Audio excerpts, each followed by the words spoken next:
জামায়াত ইসলামী ক্ষমতায় গেলে উত্তরবঙ্গকে কৃষি শিল্পের রাজধানীতে পরিণত করা হবে জানিয়ে দলটির আমির ডাক্তার শফিকুর রহমান বলেছেন, আপনাদের ঘর থেকে আগামীর প্রধানমন্ত্রীও বের হবে।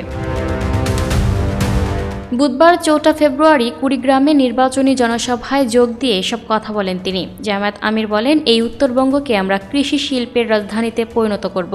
আমাদের যুবকরা কাজ পাবে, যুবতীরা পাবে, মায়েরা পাবে, ভাইয়েরা পাবে, কেউ সেদিন বেকার থাকবে না। যখন কৃষি বিপ্লব হবে তখন সবাই কাজ পেয়ে যাবে। বলবেন আমাদের শুধু কৃষক বানিয়ে রাখবেন না, আপনাদের ঘর থেকে, মায়েদের গর্ভ থেকে আগামীর প্রধানমন্ত্রীও বের হবে। ৩টা নদীকে কুড়িগ্রাম জেলার দুঃখ উল্লেখ করে তিনি বলেন, বর্ষা আসলে এখানকার মানুষের চিন্তা বাড়ে। নদী ভাঙন রোধে যে বাজেট হয়েছে সব চুরি করে বিদেশে পাচার করা হয়েছে।